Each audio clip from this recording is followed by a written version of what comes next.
All right, everybody, life quote assignment. I think the instructions should be able to be good enough to get you through, but I thought, okay, in case somebody's having trouble, let me just show what I do to get through it, and then hopefully that'll minimize the amount of time you got to spend on it.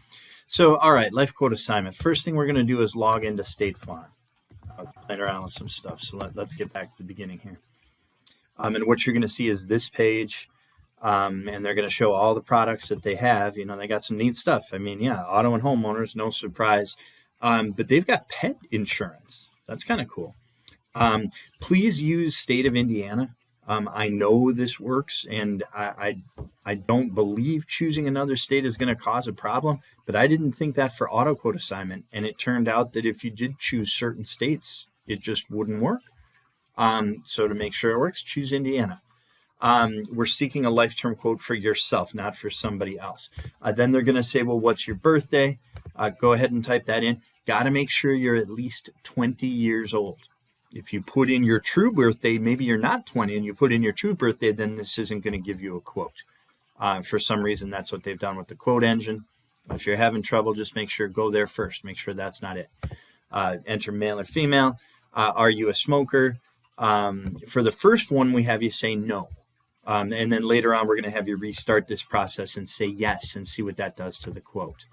All right, so then they're going to ask for height and weight. The more accurate you are, the more accurate result you're going to get back. Go ahead and say you're excellent. That's where we're going to start. There's another question on here where we ask you to go to average, and then we're going to see what the difference is. So you start out in the assignment, the first thing we ask you for is $500,000 for 20 years. So that's the quote that you want. And then just a review of what you typed in.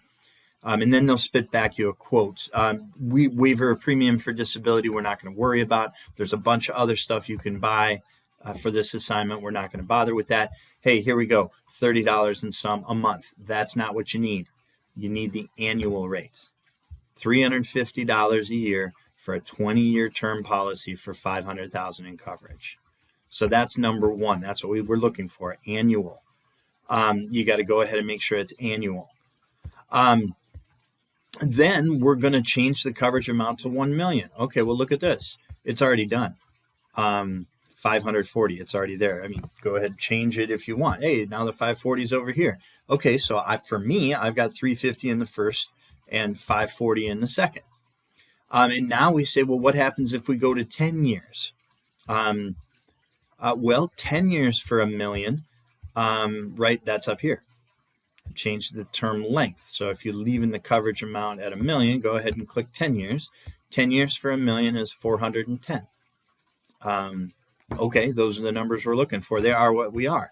And then we're going to do some thinking about that, if that makes sense. So now we're going to have you restart.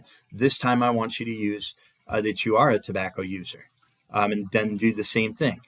And then we're going to have you restart again, and then we're going to do average health instead of excellent health. And then once you've done that, then we're just using your three scenarios that we've got here. We're looking at the differences. And then we've got some questions that come up here. I want you to go ahead and compare the cost of $1 million in 20-year term insurance to other regular bills that you have. I'm not trying to make any judgments. I'm just trying to put that into is this a monthly bill that you could afford? And then number 11 says, hey, does that match what you think? What you would have expected. And that's all you have to do. That's the assignment. Take it seriously. And if you do what I ask, you should score 30 out of 30. Don't take shortcuts. This isn't something that should take you an hour. So give it the attention it needs. And then go ahead and make sure you get full credit for that. That's all I have to say about it. If you have any problems, let me know. I think it's fairly straightforward. So thanks, you guys. We'll go from